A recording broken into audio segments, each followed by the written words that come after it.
The profound and visceral hatred that the soldiers and commanders of the Imperial Japanese Army, IJA, harbored toward the United States Marine Corps during the Second World War was not a mere byproduct of battlefield attrition, but a complex intersection of failed racial propaganda, a direct collision of incompatible military doctrines, and the terrifying realization that the Marines were a force that mirrored the Japanese's own fanaticism while possessing a crushing technological and logistical advantage.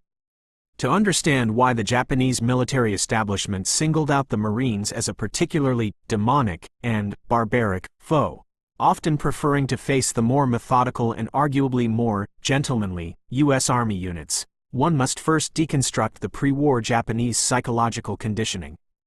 The Japanese soldier was indoctrinated with the belief that Westerners, particularly Americans, were soft, individualistic, and spiritually hollow. They were told that the American shopkeeper would crumble when faced with the seishin, or the superior spiritual power of the Yamato race and the Bushido Code. However, the first major land encounter on Guadalcanal in August 1942 shattered this illusion in a way that the Japanese High Command never truly recovered from. When Colonel Kiyonao Ichiki's elite detachment was annihilated by the 1st Marine Division at the Battle of the Tenaru, the reports that reached Tokyo were not just of a defeat, but of a confrontation with a new kind of demon. The Marines did not retreat when their lines were breached. They engaged in a no-quarter style of hand-to-hand combat that the Japanese had previously thought was their exclusive domain. This was the birth of the Japanese, Marine-centric nightmare. The Japanese commanders began to view the Marines as a specialized, warrior caste, rather than mere conscripts, a distinction they rarely afforded the U.S. Army. They believed, partially due to their own propaganda, that the Marine Corps was recruited exclusively from American prisons and insane asylums, men who were already dead to society, and thus capable of the perceived barbarism that characterized the Pacific Island hopping campaign. One of the most significant reasons for this specific hatred was the Marines' tactical philosophy, which was fundamentally an assault doctrine. While the U.S. Army often followed a methodical battle approach, utilizing heavy artillery and slow, coordinated movements to minimize casualties, the Marine Corps operated under the straight-ahead principle of amphibious warfare. This meant that the Marines were the ones coming over the reefs, through the surf, and straight into the teeth of Japanese defenses. This high-velocity, high-aggression style of fighting was interpreted by Japanese commanders as a form of inhuman fanaticism. The Marines were perceived as being addicted to fire. The Japanese were particularly horrified by the Marines' early and expert use of the flamethrower. In the Japanese cultural and religious context, being burned alive was a fate worse than death, as it was seen as a desecration of the body and soul. The Marines' blowtorch and corkscrew tactics, using flamethrowers to clear bunkers and explosives to seal them, was viewed by the IJA as a cowardly and demonic way to fight. To the Japanese, a proper soldier should face his enemy with the bayonet. The Marine, however, seemed to prefer incinerating him from behind a wall of steel. This technological cruelty, as they perceived it, created a deep-seated resentment that defined the engagements from Tarawa to Iwo Jima. Furthermore, the Marine Corps' unit identity was so strong that it effectively created a tribalism that the Japanese recognized and feared. The Japanese commanders noted that the Marines possessed a stubbornness that made them nearly impossible to dislodge. In the words of Lieutenant General Tadamichi Kuribayashi, the defender of Iwo Jima, the Marines were the most dangerous enemy, because they did not have a breaking point. He observed that even when a Marine unit lost its officers, the non-commissioned officers, NCOs, and even the privates would continue the attack with a terrifying level of individual initiative. This was a direct threat to the Japanese command philosophy, which relied on a rigid, top-down structure. The realization that every Marine was a potential leader who could think for himself made the Marine Corps a many-headed hydra in the eyes of the IJA. This individualistic resilience was a complete rebuttal to the Japanese claim that American liberalism and individualism made them weak. On the contrary, the Japanese found that it made the Marines more adaptable, more resilient, and ultimately more lethal in the chaos of jungle and cave warfare. The "Devil Dog" moniker, which the Marines wore with pride, was translated into the Japanese consciousness as something far more literal. Japanese propaganda posters frequently depicted Marines with fangs, claws, and horns, often committing horrific acts. While this was meant to instill hatred, it inadvertently instilled a deep, paralyzing fear among the rank-and-file Japanese soldiers. They began to believe that the Marines were literally monsters, who could not be killed by normal means. This psychological shadow was lengthened by the Marines' own "no prisoners" culture. In the brutal environment of the Pacific, where Japanese soldiers often feigned surrender to lure Marines into grenade traps, the Marines developed a "kill them all" policy that was nearly absolute. The Japanese soldier knew that if he faced the Marines, there was no choice but to win or die. There was no grace in surrendering to the 2nd or 4th Marine Division. This lack of an exit strategy made the fighting against Marines exponentially more desperate and bloody than the fighting against Army units, where surrender was occasionally an option. The Japanese commanders hated the Marines for this binary nature of combat, as it removed the possibility of the negotiated surrenders or the controlled retreats that were sometimes possible in other theaters. The use of the trench gun, or the 12-gauge shotgun by the Marines, was another source of Japanese vitriol. The IJA considered the shotgun to be a barbaric weapon, much as the Germans had in World War I. The ability of a single Marine to clear a trench or a banzai charge with a burst of buckshot was seen as a violation of the rules of infantry combat. To the Japanese, the shotgun was a hunting tool, not a warrior's tool, and its use against soldiers was viewed as a supreme insult to the dignity of the IJA. This technical unfairness was a recurring theme in Japanese diaries. They felt that the Marines stole the honor of the fight by using such devastatingly efficient, close-range weaponry. This resentment was compounded by the Marines' mastery of grazing fire and interlocking machine gun nests, which turned the Japanese Seishin-powered charges into a slaughter.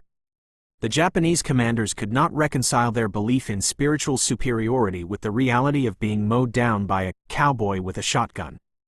The cultural secret of the Japanese hatred also lay in the Marines' environmental adaptation. The Japanese believed they were the masters of the jungle, but the Marines, through sheer grit and a rapid learning curve, became jungle dwellers of equal or superior skill. By 1943, the Marines were outmaneuvering the Japanese in the densest terrain of the Solomons.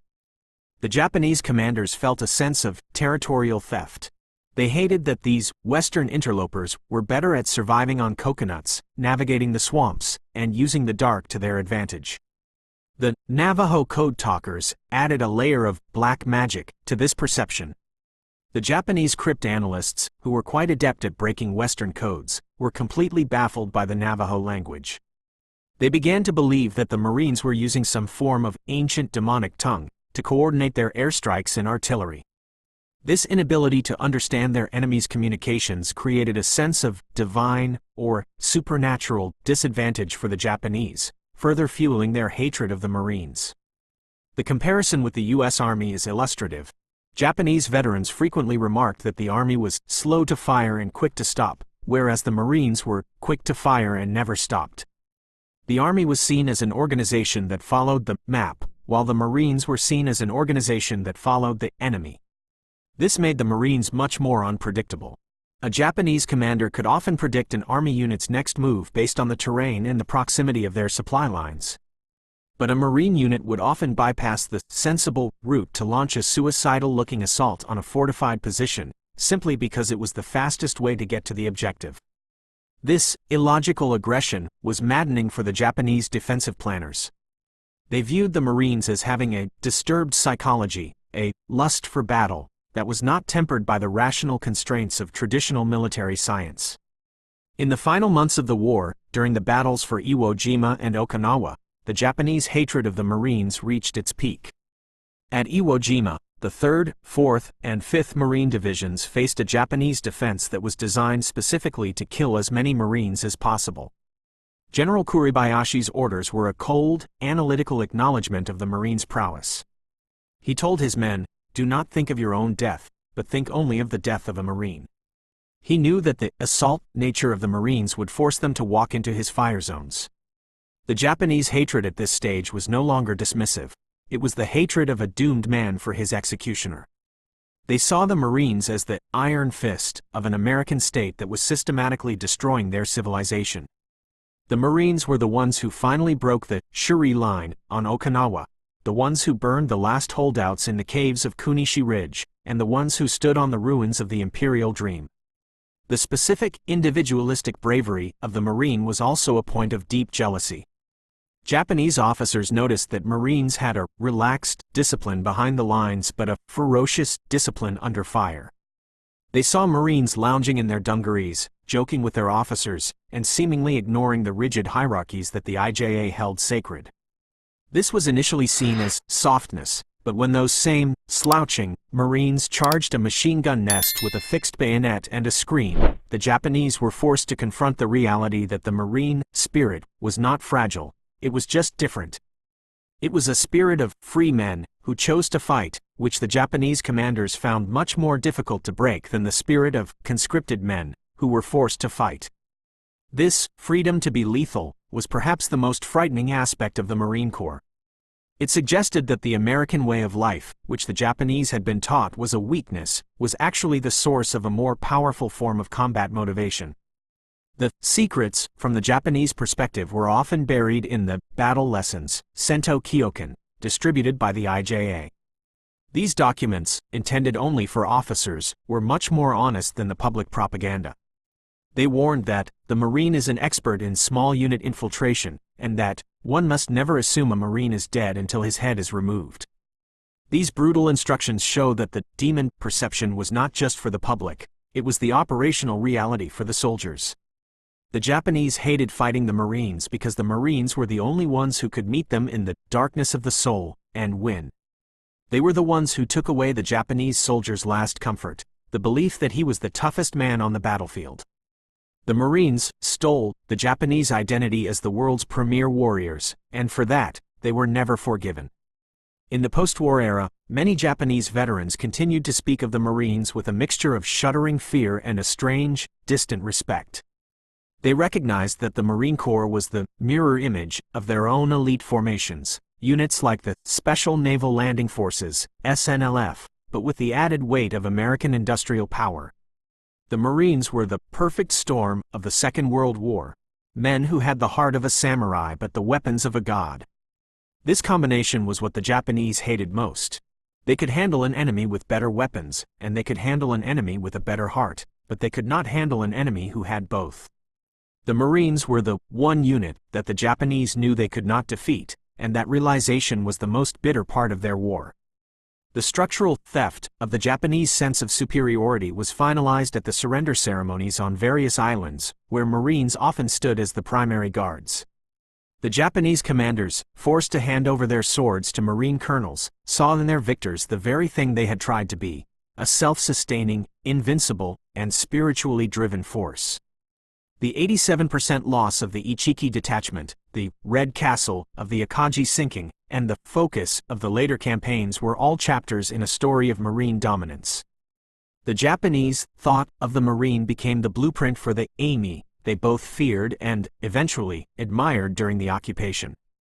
The demon had become the teacher, but the scars of the fighting in the Pacific ensured that the Marine Corps would always hold a unique, terrifying place in the Japanese military history. This is why the Japanese hated fighting the Marines more than any other unit, not because the Marines were different from them, but because they were the same, only better. The technical details of Marine squad-level firepower also contributed to this hatred. The Marines were among the first to fully integrate the M1 Garand and the Browning automatic rifle, BAR, into a high volume of fire doctrine that overwhelmed the bolt-action Arisaka rifles of the IJA.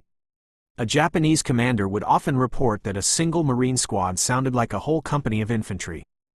This firepower disparity was seen as a form of managerial warfare that cheated the Japanese out of a pure fight. The Japanese diaries are full of complaints about the endless bullets of the Marines. They felt that the Marines didn't fight so much as they conducted a slaughter, using the products of their factories. This resentment of American industrial success was projected onto the Marine who was pulling the trigger. The Marine was the agent of the assembly line, and to the Japanese, who still valued the individual craft of the warrior, this was a soulless and hateful way to win. The psychological impact of the Marine-air coordination was another factor. The Japanese noticed that Marines had a telepathic ability to bring down airstrikes on their positions. This was, of course, the result of the innovative forward air controller system, but to the Japanese, it seemed like the Marines were commanders of the sky. They hated that they couldn't hide even in the deepest jungle, because a Marine with a radio would find them and a Corsair would finish them. This sense of being hunted from the ground and the air simultaneously was a unique feature of the war against the Marines. It created a feeling of total exposure that was deeply demoralizing. The Japanese commanders, who were used to the fog of war, found the Marines' clarity of war to be a form of cheating. In the final analysis, the Japanese hatred of the Marines was a testament to the Marine Corps' success. You do not hate a weak enemy. You hate an enemy who is so strong that he makes your own strengths look like weaknesses. The Marines stole the Japanese pride, burned their spirit with flamethrowers, and shattered their doctrine with amphibious speed.